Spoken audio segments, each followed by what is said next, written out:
तितली जैसी अबोध, धरती जैसी स्नेह में, आषाढ़ की पहली फुहार जैसी, निर्मल, लचीली, शर्मीली, एक पल में खिलखिलाती हुई तो दूसरे पल में खलबलाती हुई, नाजुक, भावुक, मोह की एक प्रतिमा, जैसे फूल हो कोई सिंगार का या सपना हो कोई भोर का जो कभी खत्म नहीं होता। 22 साल, 22 साल ही थे ना? हां, बहुत साल बीत गए। ऐसी ही थी मेरी रमा भाभी। वो आई थी दहलीज पर बर्तन में रखे हुए चावलों को अपने पैर के अंगूठों से बिखराकर अपने नए घर में। नया घर, घर था वो। आदमी नुमा गिद्धों की बस्ती थी, जिंदा भूत प्रेतों का अखाड़ा। एक दिन वक्त पर खाना ना मिलने से मैं झुलसती हुई आंतों से पड़ा था तकिए में मुंह छुपाए। खौल रहा था गुस्से से, एक एक का गला काट दूंगा, टुकड़े टुकड़े कर दूंगा सबके। तब वो आई थी, मेरे माथे को छुआ था उसने, अपनी कांपती ममताई उंगलियों से छुआ था। मैं चौंक कर उठा था, जैसे किसी ने अंगार रख दिया हो।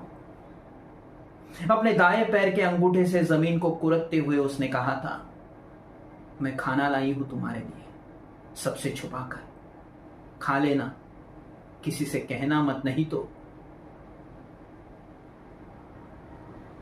सौगंध दिलाई थी उसने अपनी आग्रह पूर्वक, और मैं बंद गया था उसी सौगंध में।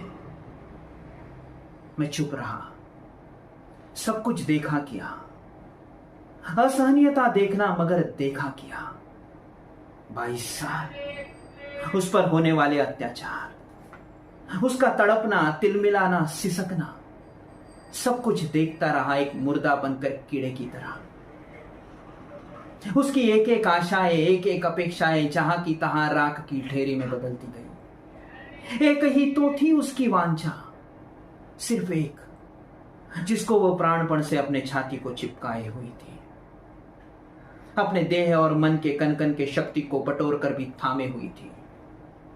प्रसंगवश बंधनों को तोड़कर फलने की वांछा, मां का कोख रखने वाली एक मादा का हक जो एक कुत्ती तक को हासिल होता है।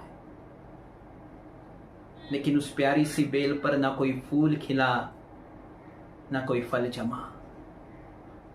एक थानवी सी लहर आई आसमान का पता पूछते और चलती बनी उस अंतिम सुकुमार अंकुर को उखाड़ कर, और पीछे रह गया मुरझाए हुए फूलों का इतना सा लौंधा।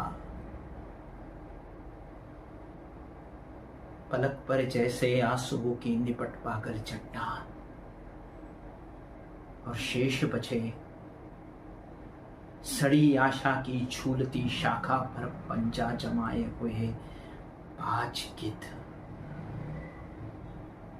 सड़ी आशा की झूलती शाखा पर बाज गिद्ध।